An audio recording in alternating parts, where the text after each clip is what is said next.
ulipo, ni matumaini yangu kwamba Mungu amekulinda na umekuwa na siku ya baraka, na mimi nashukuru Mungu pia. Leo ni siku ya Jumapili. Nafikiri wengi tumekimbia katika nyumba ya Mungu na wengine hatujapata nafasi kwa sababu ambazo ni tofauti tofauti. Kwa hivyo nakukaribisha tu katika ibada ya leo tuweze kubarikiwa pamoja, na pale mwisho wa kipindi nitaenda kuomba na wewe. Na vile vile nashukuru kwa wale watu ambao mnanipata kwa mitandao, mnatupata pale kwa mitandao. Unapofuatilia, kushare, kulike na kufollow, Mungu akubariki sana na kutendee mema katika jina la Yesu Kristo. Na kama kawaida yetu tunaanza na maombi. Kwa hivyo acha niweze kuomba ili tuweze kuanza pamoja, na Mungu atakubariki, atakutendea mema. Tuamini, tuombe. Baba, katika jina la Yesu, kwa ajili ya mtazamaji wangu namwombea baraka na kibali na ushindi wako onekane. Yesu, kamwinua na kampea amani. Naomba baraka na uwezo wako onekane juu ya maisha yake katika jina la Yesu Kristo. Tumeomba na kuamini. Amen, amen, amen, amen. Kwa hivyo nakukaribisha tena tuweze kubarikiwa pamoja na ibada yetu ya leo. Mtazamaji wangu pote ulipo, tunazungumzia juu ya maisha. Juu ya maisha. Na hii maisha si ya mnyama. Ni maisha ya mwanadamu. Kando na mwanadamu kuna maisha yake hapa chini ya jua. Ndio unaona mtazamaji wangu, watu washiki wao, maisha yao ndio inashikwa. Maisha yao ndio inaharibiwa. Shetani ataacha mwanadamu, lakini atakamata maisha yake, atamzuilia hapa chini ya jua. Kwa hivyo leo tunaangalia ile maisha shetani ameibia watu. Manake John 10:10, shetani ni mwizi, muuaji na mnyang'anyaji. Atakunyang'anya ndoa, akunyang'anye kazi, aibe maisha yako, na pia ukicheza atakuangamiza. Yesu ndiye alisema hivyo. Mwizi, muuaji na mtu na mnyang'anyaji. Anaweza kanyang'anya mtu maisha yake, amweke kwa pombe, amweke kwa wizi. Mtu alisoma vizuri, maisha yake ikiwa mzuri. Nazungumzia maisha leo mtazamaji. Maisha ilikuwa mzuri, akapata degree vizuri, itafika pahali tu arushiwe wenda wazimu. Kwa hivyo maisha ndio iliharibiwa, si yeye. Tuyuko ajewawa, lakini maisha yake ndio imeharibiwa. Kwa hivyo watu wengi tunaposema kuibiwa, watu wengi wameibiwa maisha yao. Msichana atasema vizuri, atasoma, apate kazi, asaidie wazazi wake ama asaidie familia yao. Ifike pahali maisha yake iibiwe, apate mtu amweke mimba. Haya. Kama alikuwa kusoma, maisha imeenda. Kwa ameingia kulea, na hakuwa lengo lake haikuwa kulea, ilikuwa ni asaidie wazazi wake. Kwa hivyo shetani kazi yake ni kukatakata watu, atakupea lives yako. Au kuona maisha ya magonjwa. But unaona kuna watu maisha yao hata akifanya kazi anatumikia madawa, anatumikia, yani yeye ni prisoner wa maisha hapa chini ya jua. Na maandiko yanasemaje? 2 Peter 2:19, ukiwezwa na roho unakuwa prisoner wa ile roho. Kama ukiwezwa na mtu utakuwa mtumwa wa ule mtu. Ukiwezwa na mtu, ile roho imekuweza, utaitumikia. Kwa hivyo watu wengi ni watumwa wa hapa chini ya jua. Lakini leo tunaangalia maisha. Maisha yangu ikoaje mtazamaji? Yako ikoaje? Ukiangalia ndio maisha yako. Unapojipima tu ile masomo uko nayo, zile kazi unafanya, hiyo ndio maisha yako. Ama kuna mtu aliondoa maisha. Manake maisha inaweza ikaondolewa na wewe mwenyewe ubaki. Utajuaje iliondolewa? Kile unaomba si kile unapata. Pakawa na wanawake wawili. Mmoja wakawa na wawili kahaba. Mmoja akalalia mtoto akakufa. Na alipolalia mtoto akakufa mtazamaji, huyu alipojua huyu mtoto amekufa, wanaishi nyumba moja.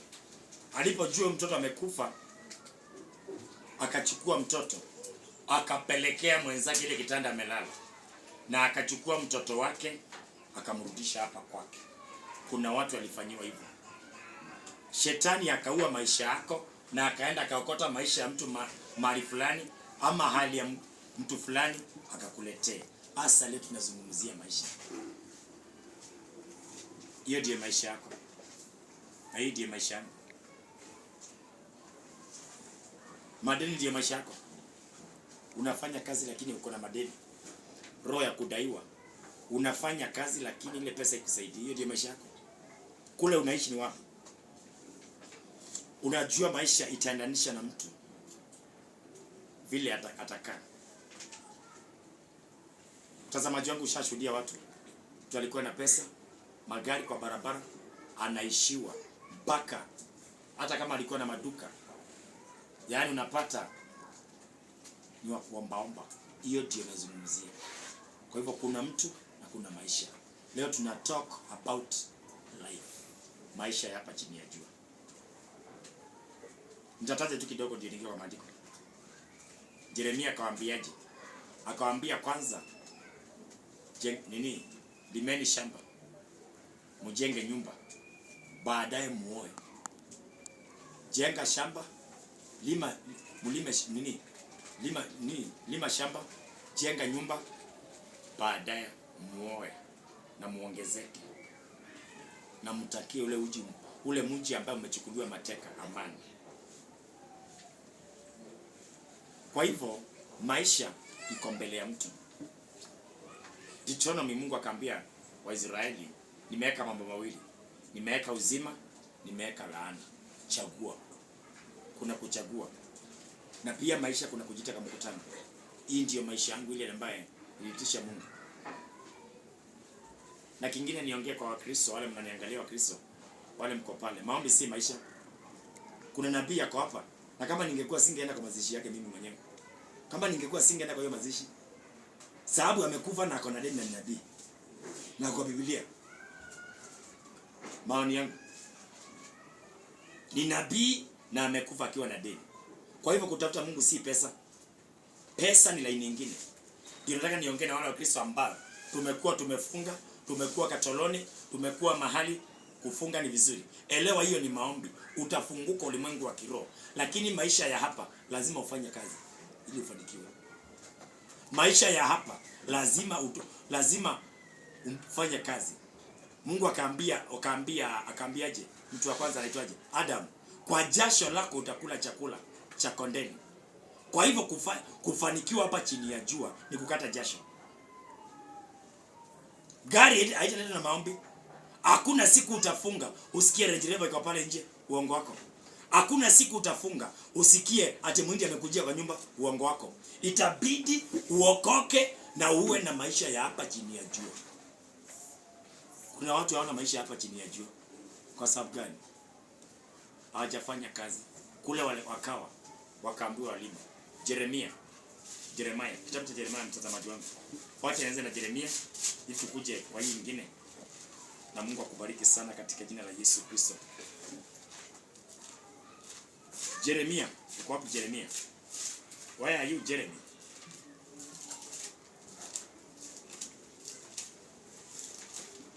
Jeremiah.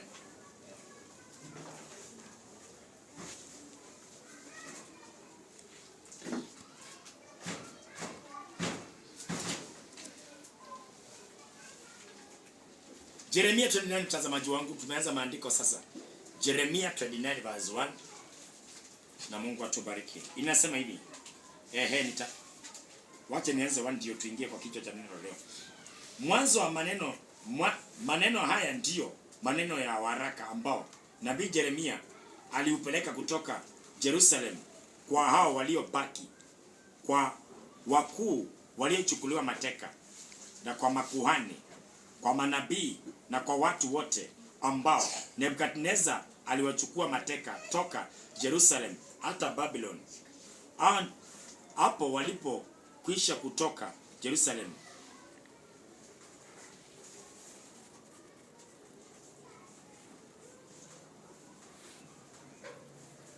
nitaruka 4. Bwana wa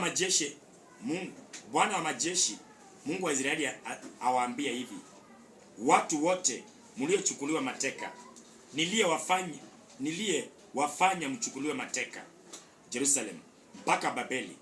Anasema hivi: jengeni nyumba mkakae ndani yake. Pandeni bustani mkale matunda yake. Oeni wake mkazae wana na binti. Mkawaozeni wake, mkawaozeni binti zenu. Mkawaozeni wake wenu mkawaozeni wake wa wana wenu, mkawaoze kwa waume, mkawaoze kwa waume, mkawaoze kwa wanaume, na binti zenu wazae wana na binti, mkaongezeke huko wala msipungue. Mkautakie amani mji ule ambao nimewafanya mchukuliwe mateka, mkauombee kwa Bwana, kwa maana katika amani yake mji huo nyinyi mtapata amani. Tufike hapo mtazamaji wangu. Kwa hivyo Yeremia anaongea na mateka walio Jerusalem. Anasema hivi, kwa sababu pale walipokuwa, nirudi kwa point ya leo, pale walipokuwa katika nchi ya Babiloni, kuna manabii walikuwa pale. Kuna nabii anaitwa Anania, aliingiwa na roho. Bwana anasema, Yeremia akaambiwa na Mungu, mimi si kutuma huyo nabii. Wakati itakapotimia miaka ya kuwatoa Babeli, nitawatoa. Lakini kwa sasa tunazungumzia maisha. Sababu wanalilia Mungu watoke Babylon ili waende Jerusalem ili waendelee na maisha. Na kwa sababu kule Jerusalem ama kule Israeli ni maisha tu wanataka. Mtazamaji wangu, wanalilia Mungu. Ukianza 29 mtazamaji pale ulipo, Yeremia 28 ukuja kufika 29, utaelewa kile nazungumzia maisha. Walikuwa wakililia Mungu kwa sababu wamechukuliwa mateka. Bwana anasema hivi, ule mji mmechukuliwa mateka, kwanza utakieni amani. Muombe amani. Ule mji ambaye Mungu amefanya mchukuliwe mateka, mtakia amani. Maana ni katika amani ya huo mji amani yenu itaonekana. Namba 2, anawaambia jengeni nyumba. Hiyo ndio maisha, tumeingia kwa maisha sasa. Jengeni nyumba mkae ndani. Kuna watu walifungiwa kujenga nyumba. Hiyo ndio maisha. Aya, limeni shamba na mkapande mizabibu, na ile shamba pia mpande mizabibu na mkale matunda. Hiyo ndio maisha nazungumzia leo. Mkale matunda ya hiyo shamba. Namba 3, muoe wake. Msiseme hii kabila na hii kabila, muoe wake na muoe wake na binti pia. Msipungue na mzae wana na binti, wala msipungue huko. Leo nimetuma na Mungu niongee juu ya maisha. Sasa wanalilia Mungu arudi Jerusalem. Bwana akasema hivi, ambia hao watu ile maisha wanataka wanaweza wakakipata hapa nje ya Babeli. Hapa nje ya Babiloni wanaweza wakaishi hiyo maisha. Kuna watu wako nje ya nchi zao. Kule alizaliwa. Na sababu ya yeye kutoka katika nchi yao, alienda kutafuta maisha. Maisha ni nini? Ni pesa. Alienda kufanya kazi Dubai, akaenda Qatar, akaenda wapi? Mtazamaji wangu, kile tunazungumzia leo ni maisha, si nchi na si kabila. Tunazungumzia maisha. Kuna watu ambao maisha yao ilienda na ikaibiwa. Bwana akasema, limeni mashamba, mpande mizabibu na muoe wake. Hata ukienda ngambo, ndugu yangu, ukipata bibi si ukuje na yeye. Kuna makosa kwani? Ukienda ngambo kule unatafuta kazi, ukienda Katari upate kazi, ukienda kule England upate kazi, na baada ya kupata kazi upate mke, si ukuje na yeye. Makosa iko wapi? Kwa sababu Mungu anasema hivi, hiyo ndiyo maisha. Wajenge nyumba, maana ukitoka kule, kama utakuwa na nyumba utajenga nyumba. Utanunua shamba, utalima. Hiyo ndiyo maisha. Utazaa wana na binti. Maana palipo na pesa, maisha itaendelea. Ndio leo tunaongea juu ya maisha. Mtazamaji wangu, Shetani kazi yake ni kuiba, kuua na kuharibu. Tuko na watu wako hapa leo walipoteza maisha yao. Tuna watu walipoteza maisha yao. Huyo mtu hajajenga, leo maisha ilipotea. Hajalima, maisha ilipotea. Hajaoa ama hajaolewa, maisha ilienda. Hiyo ndio maisha hapa chini ya jua. Hiyo ndio maisha hapa chini ya jua, mtazamaji wangu. Uwe umeokoka, hujaokoka, lazima kile kinafanya na wengine. Ukifikisha umri wa kwenda kwako, enda kwako. Ukifikisha umri wa kuoa, oa. Kama hutaoa tutajua kuna shida. Fanya kazi ya mikono yako, ndio upate pesa ili watoto wako wakule, ulishe watoto. Hebu tulie maandiko. Hiyo maandiko inasemaje? 6:5. Jengeni nyumba, mkakae ndani yake. Mkapande bustani, mkale matunda yake. Kujenga. Kuna watu hata leo hawajajenga. Akipanga kujenga, kuna roho inaamka. Kuna vitu zinaamka. Ama kazi unafutwa. Jua hiyo ni madhabahu. Tunazungumzia maisha leo. Siongei juu ya mwanadamu, naongelelea ile maisha mwanadamu anafaa kuwa nayo hapa chini ya jua. Na tuelewe hivi mtazamaji wangu. Mwanadamu alipewa kutawala hapa chini ya jua. Kama hiyo ija kuingia kwako, uwezi ukaona maisha hapa chini ya jua. Mwanadamu, Mungu aliumba mwanadamu na akamwambia, nimekupa kutawala samaki wa baharini, wanyama wa mwitu. Sisi tumepewa utawala.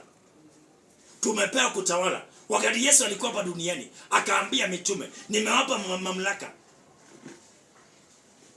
Na kama vile Baba alikabidhi ufalme, na mimi nawakabidhi utawala.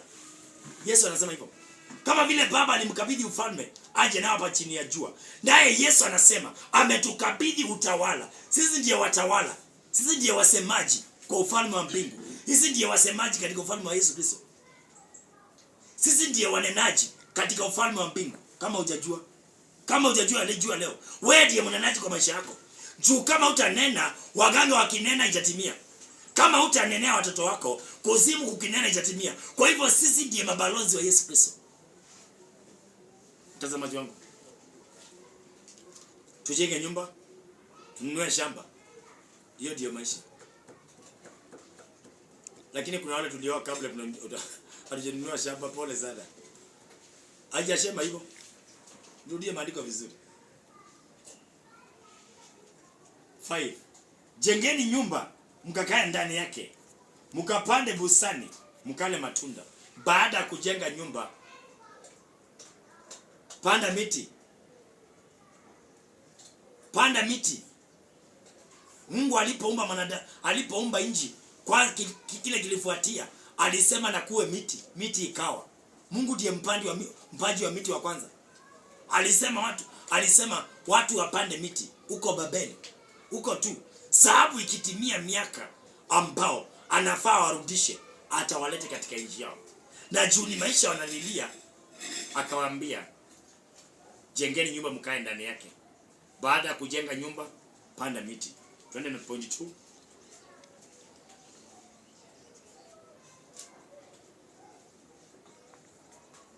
Mkaoe wake, mkazae wana na binti. Mkaozeni wake wa wana wenu.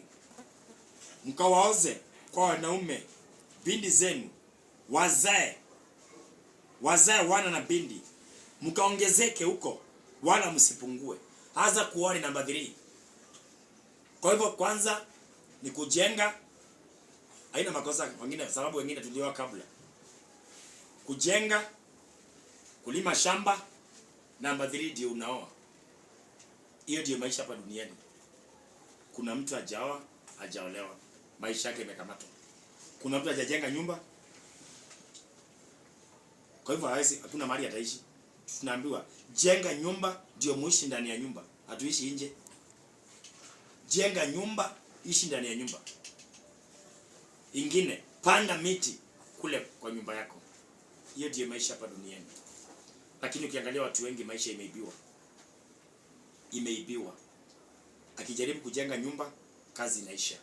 Akijaribu kupata shamba, anapata shamba ambao ilikuwa ina kesi baadaye. Kwa hivyo Mungu atuinue na tubariki zaidi. Twende kwa maandiko mengine. Kitabu cha Exodus. Tunazungumzia maisha leo. Exodus. Tuone kama maisha inaweza kubadilishwa. Tuone kama maisha inaweza kubadilishwa. Maisha inaweza kubadilishwa. Upewe maisha ambao si yako. Maisha unaweza ukapewa ile ambao si yako. Mtu wa Mungu pote ulipo. Mtu wa Mungu pote ulipo. Maisha unaweza ukapata ambao si ile yako. Kitabu cha Exodus chapter 1. Exodus chapter 1 verse 8. Inasema hivi. Basi akainuka mfalme mpya kutawala Misri, asiyemjua Joseph. Akawaambia watu wake, angalieni watu wa wana Israeli ni wengi tena wana nguvu kuliko sisi. 10. Haya, na tuwatendee kwa akili, wasije wakaongezeka tena. Hebu sikia mtazamaji. Tuwatendee kwa akili, wasije wakaongezeka tena. Hakuna mtu hapendi kuongezeka. Hata wale watu ndugu zetu wanajipata kwa waganga, kwa maluminati, ni maisha imewashinda. Wanajaribu kuongezeka. Lakini kwa shetani hakuna kitu. Shetani atakupa leo, atakwambia achukue mama yako. Utampea mama yako. Utampatia mtoto wako. Shetani utampatia. Lakini kwa Yesu tu ni umwabudu na uwe na madhabahu. Pale baraka zinaweza shuka. Sababu madhabahu ndio connection na mwanadamu na Mungu hapa duniani. Hata wakati unaona ugonjwa unatumwa, umaskini unatuma, lazima wawe na connection na madhabahu. Madhabahu ndio ina supply vitu chini ya jua. Madhabahu mtazamaji ndio ina supply vitu. Kama ni umaskini, kama ni magonjwa, kama ni uovu, ndio ina supply. Kwa hivyo lazima shetani awe na connection hapa duniani. Jua kiinua madhabahu atakamata wale watu wako ndani ya madhabahu. Nini? Kwa dunia. Turudi kwa point. Tuwatendee kwa akili, wasije wakaongezeka tena. Hiyo ndoa yako imevunjika 6, ni kawaida. Hiyo ndoa umeoa karibu 8, ni kawaida. Uoni maisha iliondoka. Uoni maisha yako iliibiwa. Hiyo kazi unapata leo, baada ya 1 week unafutwa. Uoni hiyo ndoa, uoni hiyo maisha ilipotea. Hiyo kazi unapata, baadaye unafanyia madeni. Ukifanya kazi unalipa madeni. Uoni maisha iliibiwa. Huyo mtoto wako alikuwa mzuri shuleni, hasa anaelekea kumaliza chuo. Hata ujui ni kitu gani kiliingia ndani ya mtoto wako. School fees unalipa kama kawaida, uniform na kila kitu unasimamia. Lakini ile bidii alikuwa nayo kwa masomo ilikuja ikatolewa. Juu anasemaje hapa? Na tuwatendee kwa akili ili wasije wakaongezeka. Unajua werevu, ukiwa na watoto werevu mtaenda mbali. Watapata kazi kubwa kwa serikali. Watapata kazi kubwa huko nje. Kwa hivyo watainua ile family. Lakini hii namba ya mwisho, hiyo si kawaida. Maisha ya ile family imeibiwa. Mtazamaji wangu, Wakristo wenzangu, Wakristo watu wa kufunga 40 days, ni vizuri. Baada ya kufunga 40 days, twende tukalime. Hiyo ndio njia. Juu tumeondoa wale waganga walikuwa juu ya anga. Tumeondoa wachawi. Baada ya 40 days, situangalie kile tutafanya. Sababu kama tutagojea tufanyiwe, tutaharibiwa. Hatusongi kwa sababu hakuna kitu sisi tunafanya. Wanaambiwa limeni shamba. Lima shamba. Na wenye hatuna mashamba tununue mashamba. Wenye mna shamba hata kama ni ndogo, lima pale. Kila mvua lima. Ambia Mungu nimekuja hapa, nitimiza maandiko yako. Nimekuja kulima. Panda maharagwe, panda chakula. Ndio wakati wa kuvuna, uvune kama watu wengine mtazamaji wangu. Kwa hivyo kuna maisha hapa chini ya jua. Kujenga ni kwa maana. Sababu wakati kutapatikana mambo ambao ni ya ghafla kama nini? Kama msiba. Sasa hapo ndio utaanza kusikia aibu. Sasa wale watu unafanya na wao kampuni ndio utaanza kusikia aibu. Hujajenga. Umefanya kwa hiyo kampuni miaka 10. Hata choo hakuna. Usinipige mawe, ninaongea tu. Ni maisha. Nazungumzia maisha. Hata mimi niko ndani. Nazungumzia maisha. Choo hakuna. Hatujajua kwamba baada nini? Tunapoanza mwanzo wa kujenga, kile kinajengwa ni choo. Maana choo ni ya kila mtu. Bedroom ni yako. Sitting ni yako. Lakini choo ni ya kila, hata mgeni anaweza pitia pale. Naweza ingia kwa hii choo Kwa sababu gani? Ulijenga. Utamsaidia na choo ingie pale. Hata hizi plot zikijengwa, tunaanza na choo. Maisha. Utajuaje maisha likamatwa? Choo ilifungiwa kujengwa. Hata ni heri choo iwe smart kuliko nyumba. Maana choo kila mtu ataingia pale. Lakini kwako hatutaingia. Wageni wakitembea pale, choo kila mtu atatumia. Bathroom kila mtu ataingia pale atake aoge. Kwa sababu ni ya kila mtu. Lakini kwa bedroom hatutaingia. Kwa sitting utaingia watu wachache. Kwa hivyo hiyo ndio maisha. Kwa hivyo tujenge, tuombe Mungu tujenge mtazamaji. Tujenge, tupande shamba. Tupande mahindi ama mizabibu. baadaye si uoe. Kwa sababu mke utamleta kwa nyumba. Hakuna siku utaoa mke umpeleke kwa mama yako. Utakuwa umechanganyikiwa. Itakuwa nimechanganyikiwa. Ati wewe mke, waambie mama yako nisongee hapa. Haya. Maandiko yanasema hivyo. Wale mlioa sawa, haina shida. But mlikosea maandiko. Ndio tunaona baraka zina shida. Jenga nyumba, panda shamba, baadaye oa. Juu ukioa binti atatamani nyumba yake. Atatamani kutandika nyumba yake. Kufagia boma yake. Number 2, kama ni mke, atatamani kulima shamba. Atalima wapi? Hiyo leo nimetumiwa hiyo. Hiyo maisha.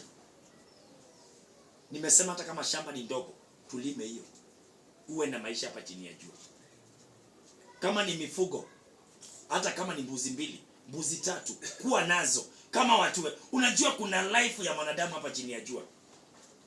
Usikae kama mfu. Tusikae kama tulikufa. Kama ni kuku ziko, hiyo ndio maisha. Sababu watu ukipata wageni, utawachinjia kuku. Ati leo nimetumiwa hiyo. Hiyo naongea nimetumiwa. Sijatuma tuende mbinguni. Nimetumiwa hiyo, tuongee hiyo leo. Tuongee maisha. Wewe una kazi, endelea kutafuta. Atafuta ya choki. Atafuta ya choki, mtazamaji wangu. Maisha ni ya maana.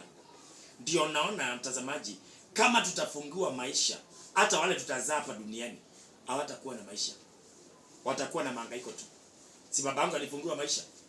Mamangu alifungua maisha yeye. Hata mimi nikuja hapa sitaona maisha ya kukaa. Hujapata watu wanataka kujiua? Mtu amenunua dawa ya panya, anataka kujiua. Kwa sababu gani? Maisha yamemfika mwisho. Sababu akiangalia ana kazi, ana nini, watoto wanalia njaa, wanalia school fees, wanalia hii. Sasa atafanyaje? Si Mungu asaidie si. Si tuombe Mungu tupate kazi, watazamaji. Kama una kazi mimi nakuombea upate kazi. Hata kama ni ya kufagia tu, pata kazi. At least watoto wako wakule. Hiyo ndio kitu ya maana. Na hiyo ndio maisha hapa duniani. Zile pesa hata wale unasikia mnaenda ng'ambo, mnaenda Europe, mnatafutia tu kukula. Hakuna kazi nyingine. Ni kukula na kuvaa na kujenga. Hiyo ndio maisha. Kukula, kuvaa na kujenga. Uone wakati wanu walipatikana wakijenga, wakikula na wakikunywa. Kwa hivyo pesa zote unayotafuta, ile banki kubwa duniani ni wewe. Ile banki kubwa duniani ni sisi wenyewe. Ni tumbo langu, tumbo lako. Hiyo ndio banki kubwa.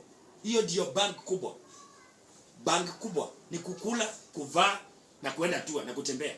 Hiyo ndio maana ya pesa. Kwani mnaomba pesa za nini? Tunaomba pesa za kutembea. Unatoa family hapa, mnaenda mpaka baharini Germany, mnaenda mnaogelea. Si kwamba hapa hakuna maji. Hiyo ndio nakuombea katika jina la Yesu Kristo mwana Mungu aliye hai. Na utapokea hiyo katika jina la Yesu Kristo. Na mimi pia nitakupokea. Tutakutania huko baharini Germany tukioga. Hiyo ndio maana pesa ni tamu. Hey, wewe hujui. Pesa ni nzuri. Bia ni njega. Pesa ni nzuri. Uone watu wengine wana ugonjwa ya roho. Tunazungumzia maisha leo. Ana ugonjwa ya roho. Si chuki, si vitina, si mgonjwa. Kwa sababu gani? Alikosa pesa. Usikii watu wanasemanga hapa duniani, pesa ni sabuni ya roho. Pesa ni nzuri mtu akiwa na Mungu. Nazungumzia maisha leo. Kwa hivyo tukikosa nyumba, tukose shamba, tukose mahali pa kupanda misabibu, maisha itakuwa imekamatwa. Na pole sana wale mlijipata kwa kambi. Nipata mama yako ana mahali pa kulima. Sorry, pole sana. Lakini kile nakwambia pole itakusaidia. Itakusaidia nitutie bidii tununue shamba. Pole itasaidia. Nunua shamba hata kama utakomboa shamba huko. Tulime, tujenge. Sasa baraka zitaanza kuingia. Mtazamaji wangu. Kwa Mungu atubariki sana na tuelewe leo. Maisha ni ya muhimu sana. Maisha ikishikwa hapa duniani utapotea. Kuna nabii mmoja hapa ndio nimesema kama ningekuwa sijui kama ningeenda mazishi yake kama ningeenda mimi si wewe. Lakini alijaribu, kama kwa Biblia alijaribu. Na salute kidogo kwa faith. 2 Kings chapter 4 verse 1. Unaweza ukaokoka na maisha iibiwe. Unaweza ukawa mtumishi wa Mungu na una maisha duniani. Yeah. Hauna life hapa chini ya jua. Hauna watoto, hauna mke, hauna mume, na wewe ni pastor. Niambie wale unaongoza watakuonaje? Na ile jicho atatumia kukuona ni hapa duniani. Na ndio tunazungumzia leo. Ni heri watu wasemange hauna gorofa, hauna gari, lakini familia yako umetunza. Ni heri watu wasemange ana VH, akona Probox, lakini mama na watoto, bwana na watoto utunze. Hao ndiye Mungu amekupa hapa duniani. Hao ndiye Mungu amekupa hapa duniani. Bwana yako, watoto wako, mke wako utunze.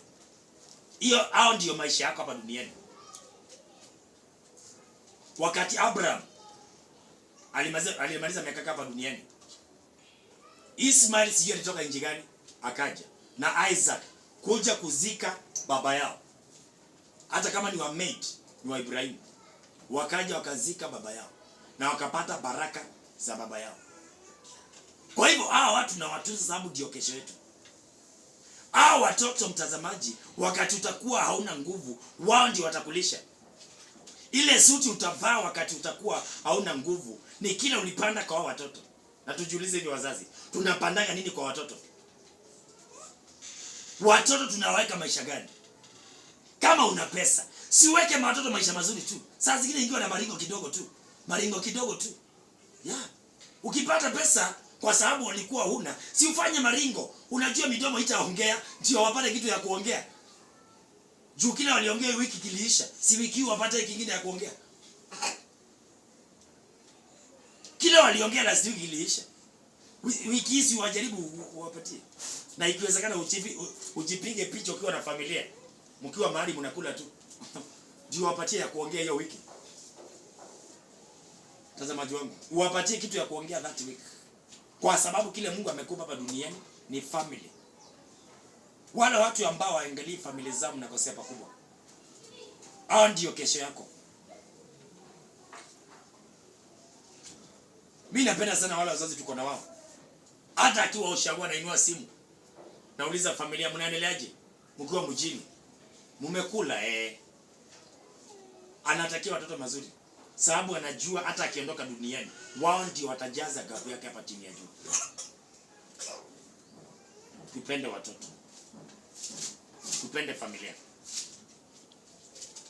Wewe mzee wa chakula nyama kilo 3 kwa baa na unapeleka nusu. Sasa swali kuu, ukifa wale walevi watakuja kushika jeneza yako? Wale walevi. Ate goja. Kwa baa tunakula kilo 4. Ukifikia kwa nyumba kakuota, ama unasema mama nunue matumbo na umekula kilo mzima. Tuache mchezo. Hao watoto kile unawapandia utakuja kuvuna. One day one time. Turekebike wazazi. Hata ni heri ukose kuvaa, watoto wako wavae. Ni heri ukose kuvaa, mke wako wavae. Ni heri uonekane matambara. Lakini wale unasimamia wakionekana tu, tutajua pesa yako inaingianga hapo. Tutajua tu pesa yako. Juu unajua tu, kuna vitu tunaangalianga. Hata ukitembea tutaangalia watoto wamevaa namna gani, mke amevaa namna gani. Juu utakuja umevaa suti ya 10,000 na mke wako amevaa kitenge ya Nigeria ya 3,000. Hey! Sasa hapo tutaanza watu wa mahesabu, juu kuna watu wa mahesabu wataanza kutoa kasoro. Si mke wake ndiye angekuwa amevaa hii na yeye avaa 3,000. Lakini ukionekana nguvu yako umerudisha kwa watoto, watu watakusalute. Hakuna kitu muhimu hapa duniani kama mtu kuangalia nyumba yake. Hata Mungu anasalute hiyo. Ndio mnaona kuna maombi yote ziliwa ya watu. Sasa utaambaje upewe kazi ukikula nyama kilo 4 kwa kwamba na watu wanalaja? Mungu hawezi kupea kazi. Hata ningekuwa Mungu siwezi kupea mimi. La nini? Watoto wakihangaika. Hey, tuongeeni kweli. Tuongee kweli watu wa Mungu. Tuache kudanganyana. Kwa baa mnakula kilo 4 kwa watoto.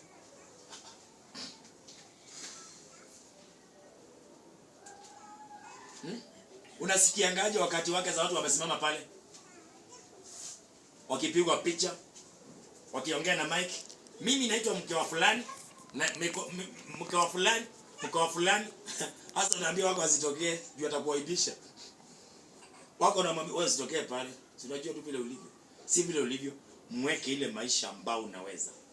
Na utaona baraka. Wanaume tubadilike. Men tubadilike. Hizi nyumba ni zizi zinatukojea.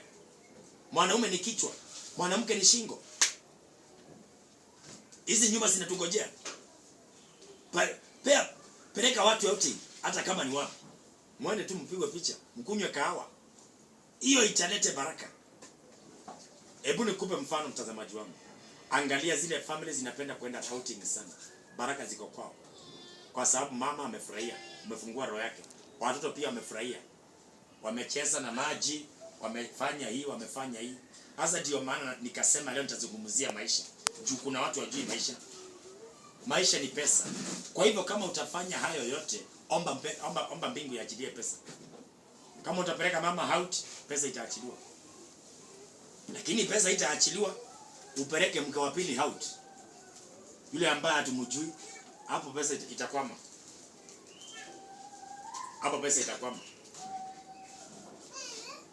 Hapo pesa itakwama. Na mimi napenda wale wadada wako pale. Akitembea tu. Tuko na wake ambao Mungu amewabariki. Akiangalia nguo tu, anasema si kama inatoshea bwanangu hii. Yaani huyo mke akitembea, akiona nguo, anaonanga picha yako. Huyo ni mke na mtaenda mbali. Akitembea tu, akiona kiatu, hata saa zingine anakubaia bila wewe kujua. Nakwambia niko na surprise iko hapa. Kiatu, jua unajua namba yako. Bwana akaambia Yeremia, aambie Waisraeli wajenge nyumba na wakae ndani yake. Mzae watoto wala msipungue na muongezeke zaidi na zaidi katika jina la Yesu Kristo. Kwa hivyo Mungu atubariki, atutendee mema. Maisha inaweza kaibiwa. Na kama tunaomba pesa, mtazamaji wangu, mimi nakuomba kama tunaomba pesa, sitishe pesa italete furaha kwa nyumba yako. Itisha pesa ambayo itafurahisha watoto wako na pia wazazi nyumbani. Pia mkila msisahau kuna kule mlitoka. Na pia mkikula zaidi, kumbuka mko na wachungaji pia. Juu sisi watu tunakumbuka nyuma. Sasa hapo sitaongea sana. Tuko na mababa wa kiroho. Uko na pasa pale ambao unashiriki. Mpelekee kitu. Mwambie mchungaji nimekuja nikuletee hii. Nikuletee hii soda. Nikuletee hii. Juu family nayo. Kama ni family ya mchungaji naangalia. Mchungaji atoka kanisani. Kile baba amekuja nacho. Familia ya mchungaji huwa hatupeleki neno. Tunapeleka sadaka. Sadaka yendi mbinguni? Hapana. Inatumiwa na watu wa Mungu. Kwa hivyo ukitoa sadaka jua unatoa, niongezee koti. Haya. Si tuongeeni kweli watu wa Mungu. Ukitoa sadaka jua unatoa, niongezee tai. Ukitoa sadaka jua unatoa, niongezee kiatu. Nikule vizuri ili Mungu akubariki. Haiendi mbinguni? Hapana. Hatuna akaunti ya Mungu. Akaunti ya Mungu ni sisi. Mtazamaji. Hapa hakuna akaunti ya Mungu duniani. Akaunti ya Mungu ni watumishi wa Mungu. Kama tutashika pasta vizuri, nyumba yake isimame vizuri, mbona tusibarikiwe? Lakini itakuwaje pasta anafungua nyumba na mko pale? Pasta mke wake hajavaa vizuri na mko pale? Tuangalie watumishi wa Mungu. Hapo ndio na lingine line nyingine mnajifunga nayo. Hata saa zingine unachukua mke wa pasta unamwambia twende. Twende pale mama. Kuna kitenge niliona hapa. Nikusaidie tupime hii kitenge. Unapima moja na ukifanana na yeye. Ni baraka. Kwa hiyo najaribu kuongea ile laini inaleta baraka hapa chini ya jua. Kwa sababu kuomba mnaomba, lakini mnapoenda kule hakuna matokeo. Kwa sababu zile pesa mlipewa ni za Mungu. Ni nyumba yako. Watoto wako, mke wako, bwana yako, wazazi wako na mchungaji ako ndani. Tuache kusahau wachungaji. Wanakesha kwa ajili ya roho zetu. wanakesha kwa ajili ya roho zetu. Tuwakumbuke. Mpelekee maji, kikombe ya maji yule pasta, hata kama ni kule ushago. Nyinyi mkienda nini December ama mkienda wapi, yule pasta hata wacha yule wa Nairobi, yule kule unaabudu, ama yule wa mjini. Naweza tamka Nairobi sababu niko mjini. Poleni sana. Hata wacha wa mjini, yule ambaye alikutoa, yule ambaye alikufundisha Sunday school, enda uangalie yule mama, yule wa dini kule, enda muangalie. Mpelekee maji. Ile kanisa ulikuwa mpelekee maji. Si kusema umeama kanisa. Mpelekee kikombe ya maji. Juu amezeeka. Ni nani? Ni fulani aliyekuwa choir master, aliyekuwa praise and worship. Ni yeye. Mungu akubariki sana. Mpelekee sukari. Huyo mama akipokea hiyo sukari, huyo baba akiwa mzee akipokea hiyo sukari, huyo reverend, huyo overseer, huyo pastor akipokea hiyo kikombe ya maji. Kwa nini mbingu zikupungukie? Kwa nini mbingu isifunguke? Kwa nini mfalme wa mbingu usifunguke? Kwa nini milango isifunguke kwako? Kwa sababu gani? Umetafuta Mungu kwa njia inayofaa. Nazungumzia maisha. Niko na shamba, uko na shamba. Niko na shamba, uko na shamba. Shamba iko wapi? Hebu niulize, kwani hao tununua mashamba wana nini? Si ni watu kama sisi? Ya. Tujenge, tununue mashamba. Na Mungu atubariki. Isaiah 42.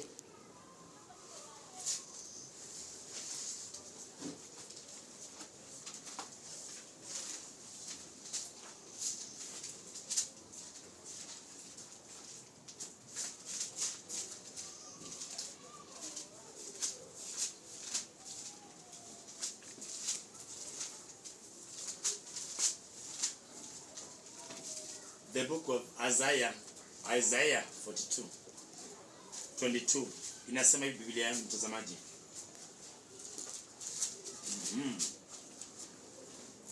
Lakini hawa ni watu waliyeibiwa mali na kuporwa.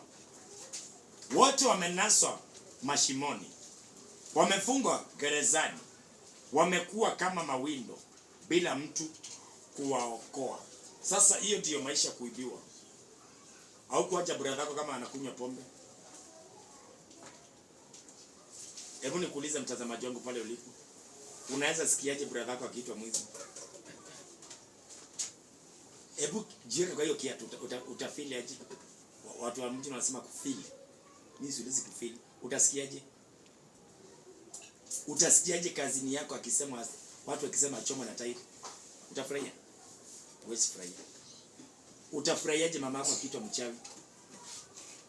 Utafurahiaje? Ndio Zaburi 137 wanasema hivi. Kando ya mito ya Babeli, huko tuliketi tukalia, tulipoikumbuka Zayuni. Maana huko walitaka tuwaibie nyimbo. Walituambia tuimbieni nyimbo za baadhi ya nyimbo za Zayuni. Daudi akasema hapana. Siwezi nikaibia Bwana katika nchi ya ugeni. Siwezi nikaimbia Bwana katika nchi ya ugeni. Kwa hivyo ni kumaanisha kuna maisha imeibiwa. Brother yako hakuwa mwizi. Brother yako hakuwa lesbian. Sister yako hakuwa gay. Brother yako hakuwa gay. Sister yako hakuwa lesbian. Hizi gay na lesbian zimetoka wapi? Ni kuibiwa. Hizi roho za kukosa mafanikio imetoka wapi? Kuibiwa. Hii roho ya mwanaume na kuoa mwanaume imetoka wapi? Shetani yako na hiyo kazi. Hii roho ya mwanamke kuoa mwanamke, hiyo ni Mungu? Maandiko yanakataa. Hapo ni Mungu? No. It's not God. Sasa tunaambiwa hivi, hawa ni watu waliyeibiwa. Na pia hapo chini maandiko yanatuambia wameporwa mali zao. Wameporwa mali. Wameporwa mali zao. Mungu atusaidie kanisa la leo. Ninaongea na kanisa la leo. Mtazamaji wangu, Mungu akusaidie. Kama uko pale huna kazi, Mungu akupe kazi. Kama uko pale unalilia ndoa, unajua kuna vitu unaweza pitia uwe una furaha ya maisha yako. Kuna vitu unaweza pitia. Ni kwa nini unaona watu hawana amani? Hata kanisani unapata mtu ndio huyu, yaani yeye mwenyewe hayuko duniani. Watoto wamefukuzwa shule, Angalia dakika. Watu wamefukuzwa shule.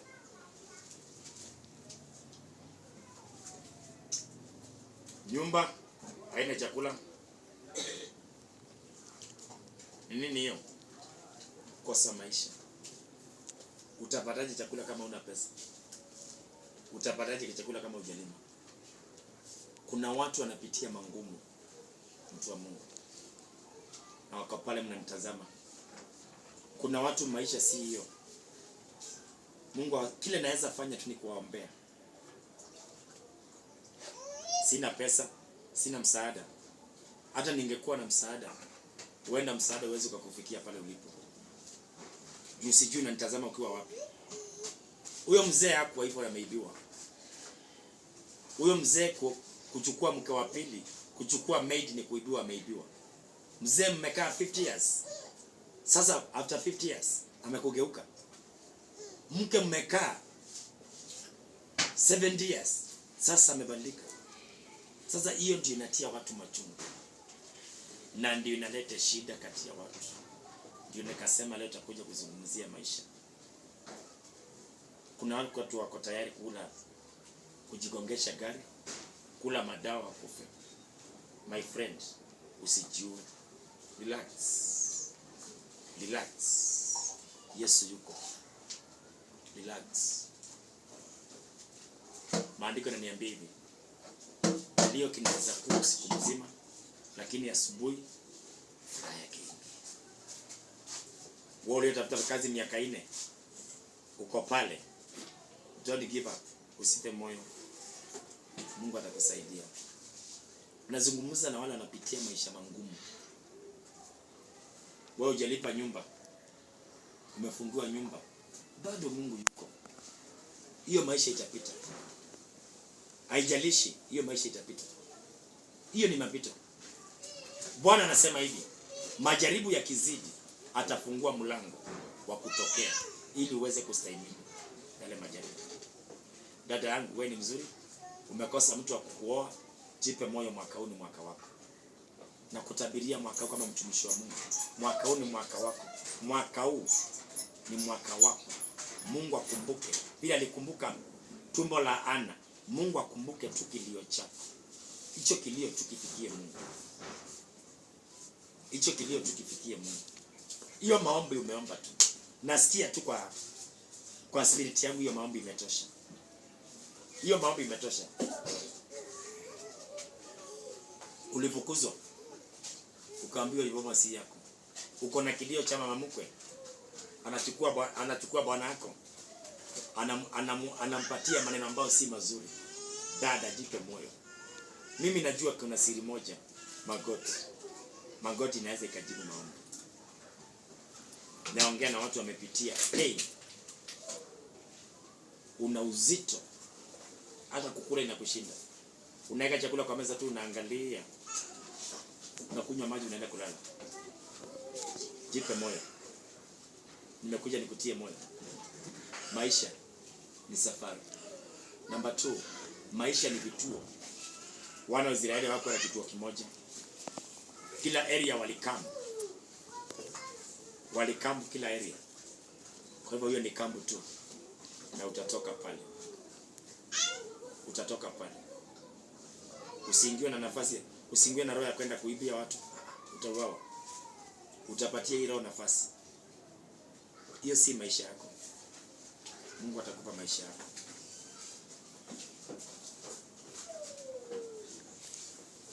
Umesikia baba yenu alioa mke wa pili na akaandikisha mali zake kwa ule mke wa pili. Mama yako akabaki Ana. Kuna haki. Mungu atakupa haki hapa dunia, hapa mbinguni na pia hapa duniani. Ufuatilie haki tu kwa vituo za haki za sheria za haki. Na kwa sababu umepata haki mbele za Mungu, pia hapa kwa serikali na kituo cha sheria utapata haki pia. Kwa hivyo jipe moyo. Mchungaji, kanisa ina watu. Nataka kufunga, usifunge kama ni Mungu alikuita. Abudu Mungu. Hayo ni majaribu na itapita. Hayo ni majaribu, itapita. Ni majaribu, tutapita. Jipe moyo. tukibarikiwa tusiongeze wake wa pili, tukae na mmoja. Hata pesa ziwe nyingi namna gani, huyu mwenye uko na ndiye amesababisha upate hiyo pesa. Mungu atubariki na akatutendee mema. Kwa hivyo maisha inaweza ikaibiwa, maisha inaweza ikaibiwa. Zaburi 137 nimalizia hiyo kitabu ili nikaombe na wewe na Mungu atakubariki.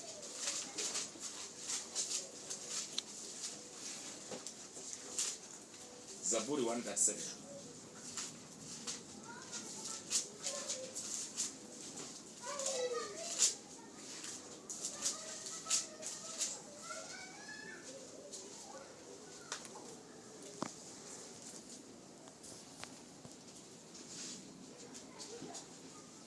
Kichwa cha neno ni inasema maombolezo ya ugenini. Kando ya mito ya Babiloni tulikaa tukawa tunalia, tukawa tunalia tulipoikumbuka Sayuni. Katika miti ya inji ile tulivitundika zeze zetu. Waliotuteka walitaka tuwaimbie, watesi wetu walitaka tuwafurahishe. Tuimbieni mmoja wa nyimbo za Zayuni. Wakakataa. Tusikie ingine. Najua zinaweza ongea tofauti, lakini leo ni kimoja tu inazungumzia. Nimefika.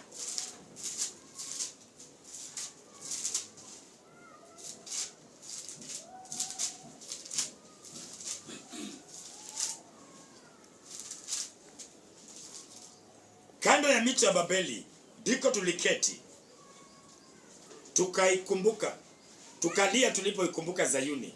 Katika miti iliyo katikati yake tulivitundika vinumbi vyetu, maana huko waliotuchukua mateka walitaka tuwaimbie, nao walituonea, walitaka furaha. Tuimbieni baadhi za nyimbo za Sayuni. Tuimbeaje wimbo wa Bwana katika inchi ya ugeni? Jerusalem, nikikusahau wewe, mkono wangu wa kuume na ukusahau, na ulimi wangu ugandamane na kaakaa la kinywa changu nisipokukumbuka. Mtu wa Mungu, walikuwa inchi ya ugenini, na walipokuwa pale hawawezi wakafurahia. Kwa hivyo nataka niombe na wewe.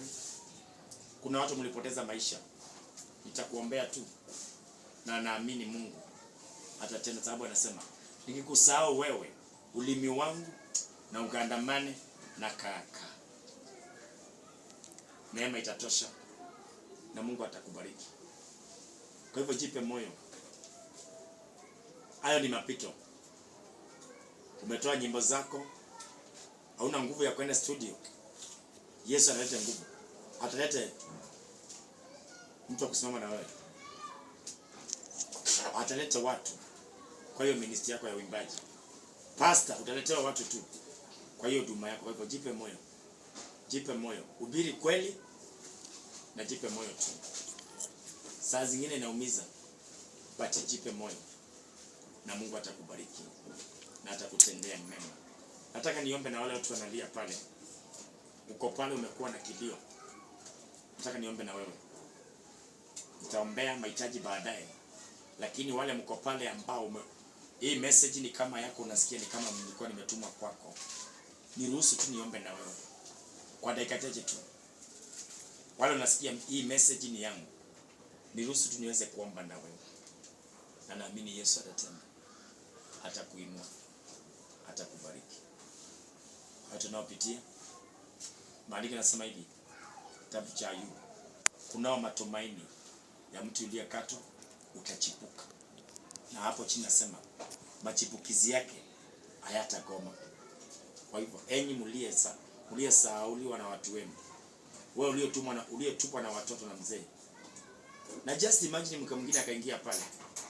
Huyu ameingia atalipia. Lakini kwa ajili ya yale watu tunapitia, nitaomba Mungu tu azazi kusimama na wewe. Wewe ulienda hospitalini kujifungua, mambo ikakutendekea, ukazaa mtoto na yuko duniani na akakufa, imekuumiza, I know. Sasa watu wengine wakirudi na watoto wao, wewe umerudi na karai zako. Pole sana kwa hayo, ni mapito, jipe moyo. Mungu atakubariki tena, utapata mtoto mwingine na utafurahia maisha yako hapa duniani. Enyi mliambiwa mtapata watoto, si Ana alikuwa? Ana si alikuwa? Alipata. Ana alikuwa na akapata mtoto. Sara alikuwa akapata mtoto. Inawezekana. Inawezekana. Najua inaumiza, but inawezekana. Inawezekana. Ulisaidia watu, nazungumzia maisha. Ulisaidia ndugu zako wote wakasoma, ukawasimamia kila kitu. Sasa wazazi wenyewe, ndugu zako, imefika pale wamekugeuka. Mungu akupe nguvu za kwenda na safari. Wamekugeuka, ya. Hiyo ndio kawaida ya mwanadamu. Ukisaidia mtu, usitake msaada wake. Mwambie Mungu tu mfungulie njia nyingine. Juu wengine ulisimama na wao wakiwa kwa shida vibaya sana, lakini baada ya wao kufanikiwa wakakusahau. Ukawaingiza watu kazi, kitarajia watakuja kusaidia watoto wako, wakakusahau. Hiyo ndio kawaida ya mwanadamu. Mwanadamu ni wakusahau. Mungu akubariki, akutendee mema. Tuombe. Baba, katika jina la Yesu Kristo, kwa ajili ya mtazamaji wangu ambaye nimeongea naye asubuhi mchana wa leo kwa mamani, amekuwa na mapito mbalimbali. Mungu mwenye rehema, nauliza Mungu ulienda wapi? Amekuwa na hali nzito ya maisha hapa duniani. Saa zingine anafikia hata jue ajigongeshe gari ya kunywa dawa, lakini umenituma nikaongea naye kwa mamani, mtie nguvu zaidi katika maisha. Kuna watu walizaliwa na si wezi. Kuna watu walizaliwa na si watu wa kuhangaika, na si mlevi. But pamoja na haya, alipokuwa anakuwa duniani, akawekwa hiyo roho ya wizi, akawekwa roho ya umalaya, akawekwa roho ya kiburi, akawekwa hiyo roho. Baba, nashuka kwa ajili ya watumishi wako jio waliyejua. Uwabariki na uwape neema. Haki inaweza ikaisha, kile neema inatosha. Yesu wakumbuke, wape nguvu zaidi na zaidi na zaidi katika jina la Yesu Kristo. Yule mama ametupwa na watoto, muangalie. Yule mtu ambaye amefungua pale jela, ambaye pia anaweza kuwa amefanya mali kuzingiziwa, pia mkumbuke, sababu wote Yesu ni watumishi wako. Ile family ambayo ina amani, ile family imenyang'anywa haki hapa duniani, akanyang'anywa shamba yake ama ploti yake, ama wamenyimwa haki zao hapa chini ya jua. Baba, naomba ukawakumbuke. Kilio chao kifike juu mbinguni. Kilio chao kiweze kukufikia katika jina la Yesu Kristo. Wewe ni Mungu usiyeshindwa, Mungu usiyebadilika. Kuna wale pia wanaumwa na mwili zao. Kuna wale pia hawana chakula, wametafuta kazi wakakosa. Maisha imekuwa ngumu katika maisha yao. Baba, naomba tu wakumbuke. Wakumbuke tu zaidi. Wakumbuke tu wanapokuomba katika jina la Yesu Kristo. Kilio cha watumishi wako kifike mwisho. Asante Jehova, maana wewe ni mwema. Utawabariki na watabiria kupona, watabiria kupata kazi, na watabiria Yesu afungulie njia katika jina la Yesu Kristo. Tumeomba na kuamini. Amen, amen, amen, amen. Kwa hivyo kama umekuwa na mapito, amini Mungu tu imepita na imeenda. Nimesikia tu niombe na wewe. Sasa wacha niingie kwa mahitaji.